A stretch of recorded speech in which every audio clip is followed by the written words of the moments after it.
I do have some experience as a prosecutor in extradition matters. Obviously, there is an extradition treaty between Bangladesh and India, but we also are aware of what has been stated so far. I don't want to prejudge what India is going to do,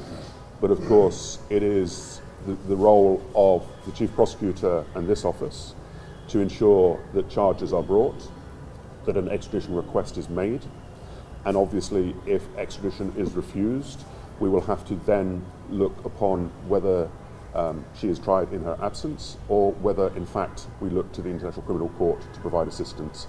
in trying her. That is a matter that's not my decision to make, but certainly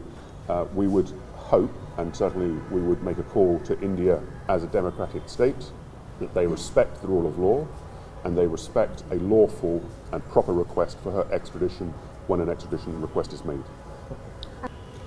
So I'll deal with the second question first. So my experience of working previously for the defence at this court has shown me where the legal framework and the practice needs to be changed in order to meet the highest international standards. As a barrister, as a member of the Bar of England and Wales, I have a professional responsibility to uphold the highest standards of professional ethics and conduct, and that is what I will do. I have agreed to assist the prosecution and to advise as much as I can to ensure that that process is maintained. Secondly, on the death penalty. The first question in relation to the death penalty. Now, obviously, we are aware that for a number of states, particularly European states, that there is a refusal to extradite or to provide evidence in relation to proceedings where the death penalty is maintained. Now, of course, that will have to be a discussion that the government will need to engage in and whether it is appropriate to maintain the death penalty in these proceedings. And it will have to be a question as to whether, if they maintain the death penalty, whether they will lose the support, the absolutely essential support of European nations and the United Nations. Of course, that's not a decision for me to take. That is a decision that affects the government, and I understand that is a very topical issue to have. But certainly a decision will have to be taken as to whether it is appropriate to suspend the death penalty for these cases, to issue a moratorium, or whether the nature of these crimes are such that there will be a demand for the death penalty. Ultimately, it's a matter for the judges to decide as to whether the death penalty should be applied or not. So the first thing to recognise is that that Bangladesh is a member of the International Criminal Court and has been a member since I believe 2010. So the International Criminal Court has jurisdiction over Bangladesh if Bangladesh is unwilling or unable to prosecute themselves. আন্তর্জাতিক অপরাধ ট্রাইব্যুনালের যে prosecution agency, chief প্রসিকিউটরের office, সেখানে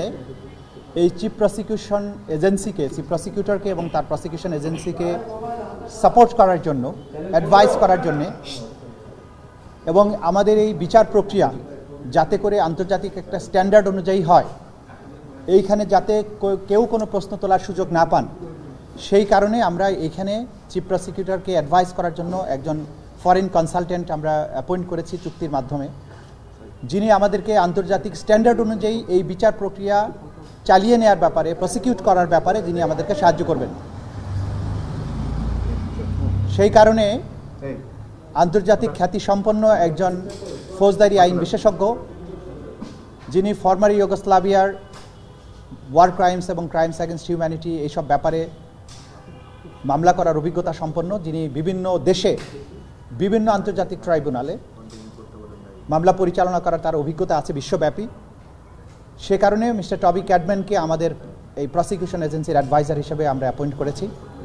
তিনি বাংলাদেশে এসেছেন, আমাদের সাথে মিটিং করছেন বিভিন্ন বিষয়ে, পলিসি নির্ধারণের ব্যাপারে, স্ট্র্যাটেজি নির্ধারণের ব্যাপারে, তদন্তের ব্যাপারে, সব ব্যাপারে আমাদের যা কিছু করা উচিত সেই ব্যাপারে তার সাথে আমরা পরামর্শ করছি, আলোচনা করছি, এবং এই বিচার প্রক্রিয়া স্বচ্ছভাবে আন্তর্জাতিকভাবে যাতে কোনো রকম প্রশ্নের সম্মুখীন না হয় সেই ব্যাপারে আমরা তার সাহায্য গ্রহণ করছি। একইভাবে আপনারা জানেন যে আমাদের আইনে আমরা সেটাও করেছি যে ডিফেন্সের পক্ষ থেকেও তারা যদি এই ধরনের কনসালটেন্ট নিয়োগ করতে চান তাদের পক্ষে অ্যাডভাইস গ্রহণ করার জন্য সেটাও তারা করতে পারবেন, কিন্তু তারা কোর্ট রুমে লয়ার হিসাবে সরাসরি করতে হলে বার কাউন্সিলের পারমিশন ছাড়া করতে পারবেন না। সে যে তিনি আমাদের প্রসিকিউশন এবং ইনভেস্টিগেশন এজেন্সির সাথে বসেছেন, মিটিং করেছেন, আমরা যে সমস্ত কাজ করেছি ইতিমধ্যে সেই প্রোগ্রেসগুলো সম্পর্কে জেনেছেন, তিনি ইমপ্রেসড বলেছেন আমাদের কাজ সম্পর্কে।